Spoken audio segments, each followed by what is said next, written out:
Halo para sahabat, selamat siang. Saya mengambil tema good governance atau negara hadir. Itu dua konsep yang berbeda. Kalau kita belajar pada lini waktu, Presiden Susilo Bambang Yudhoyono itu, atau yang kita kenal dengan Presiden SBY itu, sangat suka dengan konsep good governance. Itu disampaikan oleh beliau di sidang di DPR MPR, di Gedung Wakil Rakyat, dan pernah disampaikan juga di sidang PBB. Menunjukkan komitmen pemerintah Indonesia untuk mewujudkan good governance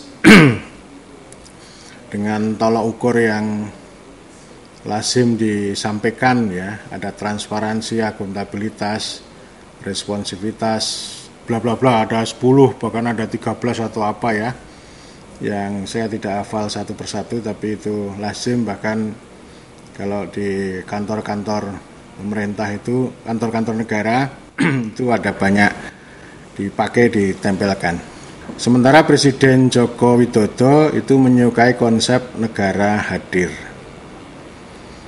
Sayang konsep itu masih prematur, belum dijabarkan dengan baik, dan tantangannya masih sangat banyak. Karena pada saat yang sama para pejabat yang lain itu masih menyukai good governance. Itu memang mantra yang luar biasa.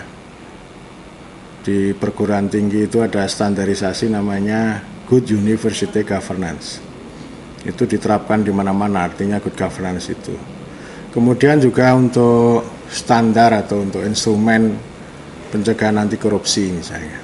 Juga untuk bahan latihan, bahan diklat latihan bagi para PNS, calon PNS.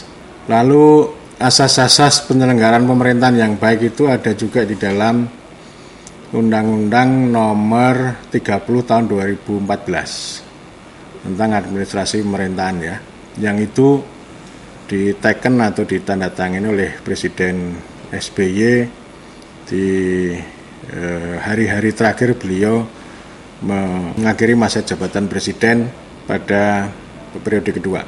Nah, memang ini good governance ini menjadi salah satu konsep atau salah satu mantra yang sangat terkenal, itu ada di mana-mana. Dan kalau kita kembali pada governance, memang ini ya barang lama.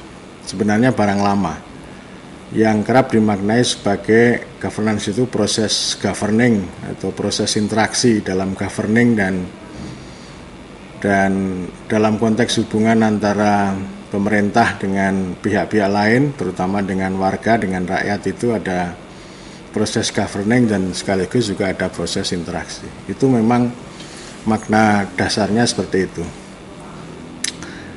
Memang ada banyak aliran atau banyak cara pandang untuk memahami governance. Ada yang memahami governance itu sebagai pasar atau sebagai jaringan, yang itu diyakini sebagai perspektif baru untuk memukul paradigma lama, ya, yang menurut mereka paradigma government atau paradigma pemerintah.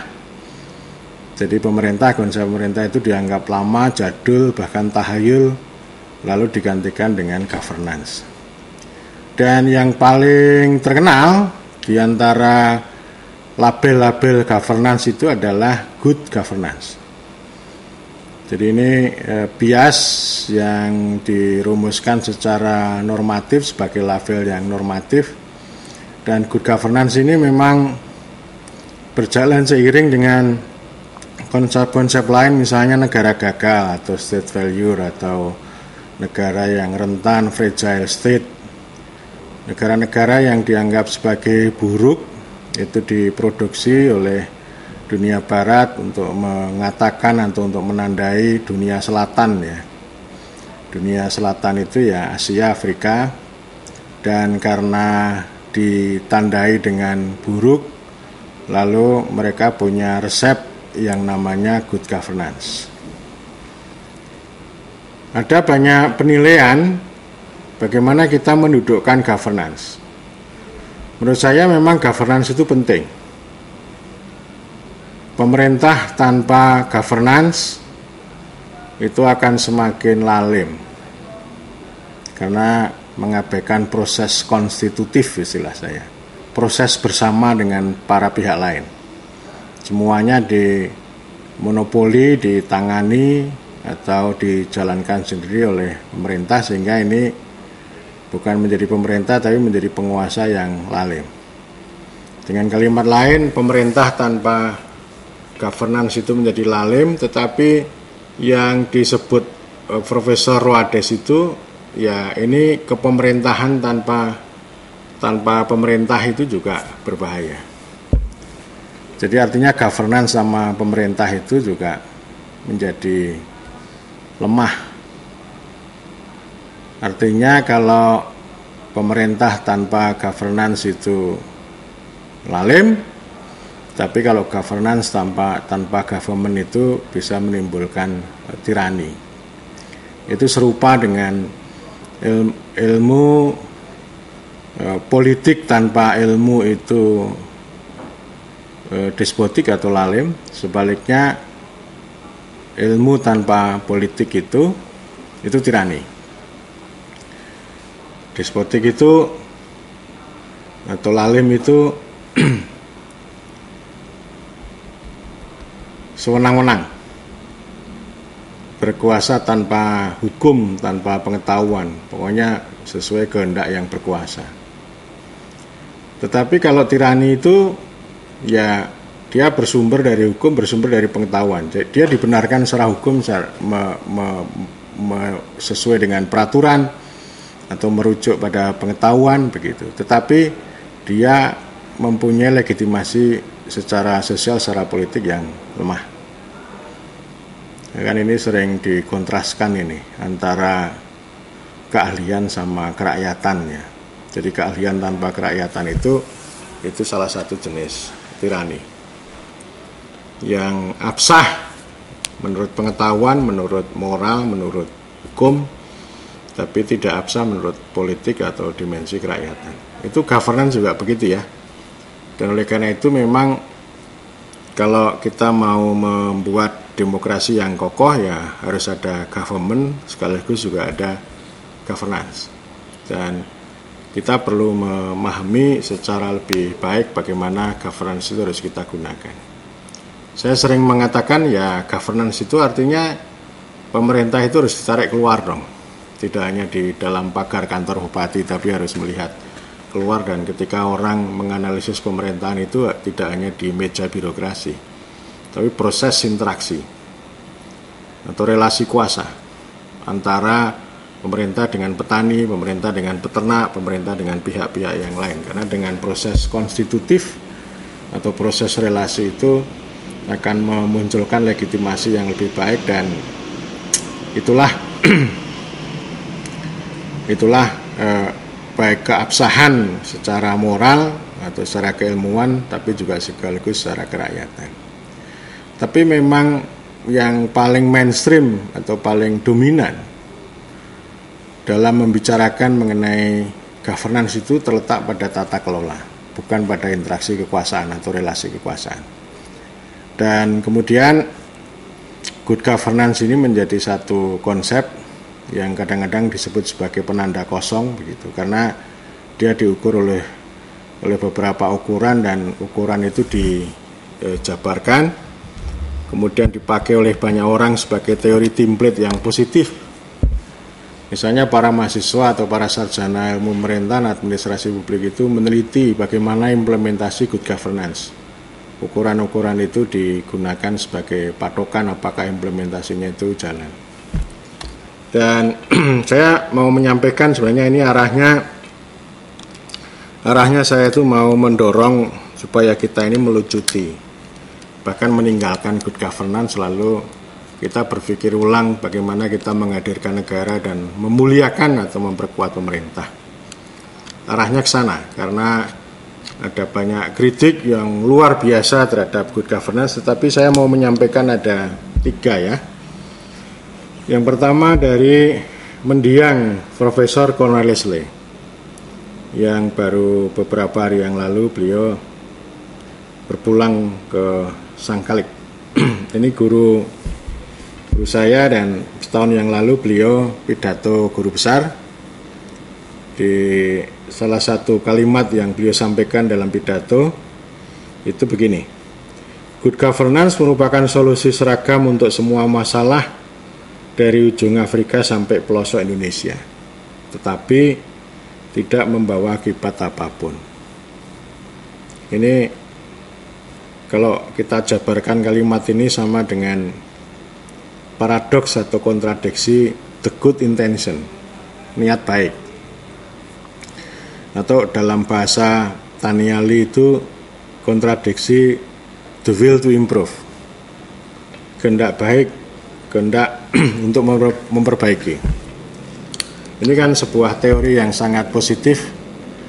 Kalau dunia melihat Indonesia, melihat Afrika dan negeri-negeri selatan yang lain itu dianggap sebagai jelek dengan lensa yang positif atau dengan lensa orientalis gitu, maka ada resepnya ya, resep untuk memperbaiki kondisi itu.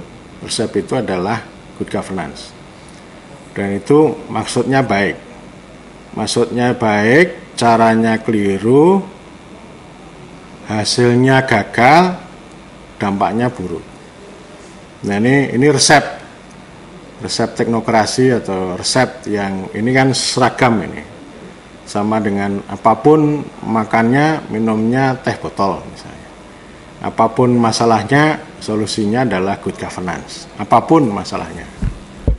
Kembali ke sana. Jadi masalah-masalah yang sifatnya ekonomi politik atau masalah politik yang kronis, maka solusinya good governance dengan ukuran-ukuran akuntabilitas, transparansi dan sebagainya. Itu memang penting. Tapi kemudian ketika dia menjadi primacy, menjadi keutamaan, lalu dia mengabaikan yang lain. Jadi ini semacam solusi yang begitu teknis administratif terhadap persoalan yang lebih fundamental, persoalan ekonomi politik. Yang kedua, yang ini jauh lebih lama, ini Rita Abrahamsen, tahun 2000. Yang ini sudah banyak mengkritik, dia termasuk menggunakan cara pandang postkolonial ya. Dia bilang bahwa agenda good governance yang lahir ketika Perang Dingin usai merupakan bagian tidak terpisahkan dari teknologi kekuasaan yang bekerja dalam politik internasional dan merupakan salah satu cara yang digunakan negara-negara utara dalam mengelola dan melegitimasi keberlangsungan dan kekuasaan maupun hegemoni atas negara-negara selatan. Jadi ini semacam teknologi kekuasaan untuk menundukkan dunia selatan dan sekaligus juga untuk merawat imperialisme negara-negara utara. Itu namanya teknologi kekuasaan ya. Kekuasaan ya kekuasaan mereka, lalu good governance dengan berbagai ukurannya itu menjadi sebuah teknologi. Ini kalau kita mengikuti konsep governmentality yang dikembangkan oleh Michel Foucault ya, nanti ketemu jawabannya itu. Jadi mereka berkuasa atas negara-negara selatan itu dengan teknologi, dengan rasionalitas, dengan data, dengan resep. Karena memang tidak hanya good governance ya, resep-resep yang dijual, tapi juga ada resep misalnya open government, kemudian juga ada digital government dan seterusnya. Yang itu selalu didasari pada analisis positivisme. Positivisme itu melihat dirinya itu objektif, positif itu artinya baik dan benar, lalu melihat pihak lain itu negatif itu salah dan buruk. Lalu karena salah yang buruk yang ditandai negara gagal atau negara lemah atau negara kolaps dan sebagainya, maka kalau tidak pengen kolaps, tidak pengen gagal, tidak pengen lemah, ini loh resepnya namanya good governance. Itu namanya teknologi kekuasaan. Dan para pihak yang mengikuti jalur itu begitu banyak ya, begitu banyak. Ini muncul di kalangan postkolonialisme, dan karena itu saya mendorong para ilmuwan atau para sarjana ilmu pemerintahan, mahasiswa ilmu pemerintahan itu menggunakan cara ini. Dan itu bagian dari cara kita melakukan dekolonisasi. Karena sekarang ini kita juga sedang mempersiapkan diri untuk perayaan kemerdekaan yang 75 tahun. Ini sangat penting bahwa kemerdekaan itu memang maknanya lepas dari penjajahan. Dan yang kedua adalah dekolonisasi ya. Dekolonisasi itu artinya juga penting untuk melakukan melucuti pengetahuan-pengetahuan yang diwariskan dari kolonialisme dan penerusnya. Dan kemudian kemerdekaan itu step berikutnya adalah kedaulatan. Kita percuma merdeka tapi tidak berdaulat. Berdaulat itu apa? Ya itu seperti spirit nasionalisme ya, menentukan nasib hidup sendiri dan mengambil keputusan. Tidak didasarkan pada preferensi yang sama sekali itu tidak ada dalam denyut kehidupan orang Indonesia dan terutama pada konstitusi atau pada Pancasila maupun pada cita-cita pendiri bangsa. Itu namanya dekolonisasi. Dan kita selalu mendorong, menantang supaya pemerintahan itu hadir sebagai ilmu yang mengikuti cara pandang seperti Rita Abrahamsen dan teman-teman, menggunakan cara pandang pasca kolonial untuk membersihkan yang kemarin kita diskusikan adalah kabut tebal kedaulatan. Jadi good governance menurut cara pandang postkolonial itu termasuk salah satu kabut tebal kedaulatan yang menghambat kita bertransformasi dari kemerdekaan menjadi kedaulatan. Kemudian ini yang ketiga ada Mary Lee Grindle. Ini sudah senior dari Harvard. Dulu sebenarnya dia termasuk orang yang mendukung good governance. Tapi tahun 2017 yang lalu dia memperingati 30 tahun good governance. Dan Meryl Grindle mengatakan bahwa sebenarnya setelah berulang tahun ke-30 good governance sebenarnya sudah mati. Judul artikelnya Good Governance Rest in Peace. Sudah mati ya. Dan Grindle mengatakan bahwa good governance itu membuat kecanduan ketimbang membangkitkan pemikiran analitik. Jadi memang banyak orang-orang yang kecanduan menggunakan ini ya. Jadi mantra namanya. Dipakai menjadi indikator di perguruan tinggi juga gitu. Jadi orang itu begitu fasih menggunakan konsep good university governance. Sekarang ada konsep kampus merdeka, merdeka belajar.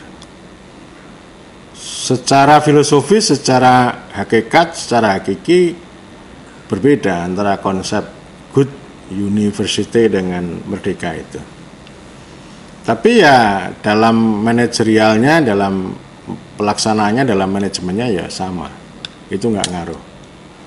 Padahal hakikat kita berilmu, berpendidikan, mempunyai perguruan tinggi, universitas itu ya pasti merdeka dan berdaulat. Mau ada embel-embel apapun, mau lahir, mau muncul mantra kampus merdeka dan sebagainya, sebenarnya hakikat perguruan tinggi itu adalah merdeka, termasuk mengembangkan ilmu pengetahuan. Jadi percuma kalau kita merdeka tapi ujung-ujungnya teknis, dikelola secara teknis. Harus begini, harus begitu, harus begini. Itu namanya tidak merdeka itu. Jadi artinya kita mau ngomong merdeka, tapi tetap saja nanti dikerangkai dengan good governance lagi. Digunakan teknologi kekuasaan untuk meruntuhkan konsep kampus merdeka. Grindle juga mengatakan bahwa good governance itu lebih banyak mengaburkan ketimbang mencerahkan. Kita tidak cerah ya, kabur ya. Dan ini saya kira sama dengan punya kesamaan makna dengan apa yang disampaikan oleh Profesor Colonel Leslie. Ini nggak punya dampak apapun karena dia hanya ukuran itu loh. Pokoknya kalau segala hal, segala problem yang kemudian didefinisikan, diukur, atau istilah bahasa Tanial itu diproblematisasi dan diteknikalisasi itu nanti akan muncul yang namanya kontradiksi. Kontradiksi antara apa yang diniatkan dengan apa yang dihasilkan, karena yang namanya teknologi kekuasaan membuat indikator-indikator itu adalah pendekatan yang keliru. Karena kita manusia, karena kita institusi. Berbeda kita bangun jalan, bangun jembatan, bangun rel kereta, itu presisinya positivisme harus begitu tepat gitu. Tapi kalau kita memandang manusia, ya berbeda dengan cara pandang yang sangat positivisme itu. Karena manusia itu juga sebagai subjek, sebagai pengetahuan, sebagai guru, sebagai kekuasaan dan sebagainya. Dan ini good governance ini meskipun istilah Gindel sudah rest in peace gitu ya, tapi di Indonesia masih sangat kuat, masih sangat menjambur, masih banyak diucapkan untuk award misalnya, untuk penghargaan. Misalnya Provinsi Jawa Tengah, Provinsi Jawa Timur itu pernah memperoleh Good Governance Award misalnya ya. Dan ini menjadi standar anti korupsi yang luar biasa ini. Jadi untuk pencegahan ya. Jadi cara mencegah kekuasaan itu dengan cara teknologi, bukan cara yang demokratis, tapi pakai teknologi. Nah sebaliknya saya mengamati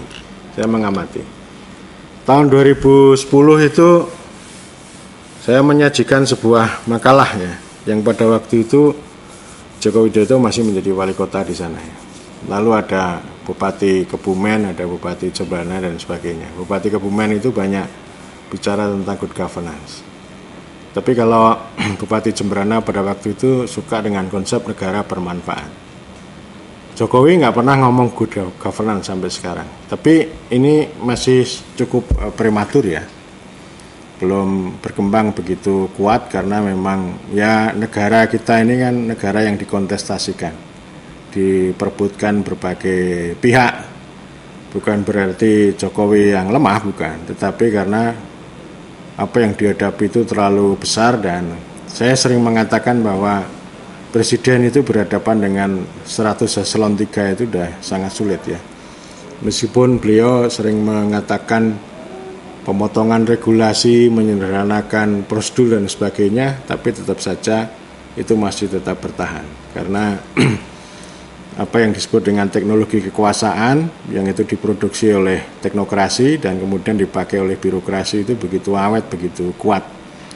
Sehingga kadang-kadang pemerintah itu yang diharapkan untuk bisa mengubah negara atau mewujudkan cita-cita konstitusi, tetapi pemerintah malah justru berhadapan dengan the real state atau negara yang nyata. Negara yang nyata itu adalah teknokrasi dan birokrasi yang itu susah untuk diatur, dikendalikan dan kemudian diubah sesuai dengan kehendak pemerintah. Karena memang pemerintah itu hadir untuk itu ya. Dan negara hadir ini konsep yang sangat asli. Kita bisa mengelaborasi karena bagaimanapun konsep negara itu menjadi sangat utama di dalam konstitusi.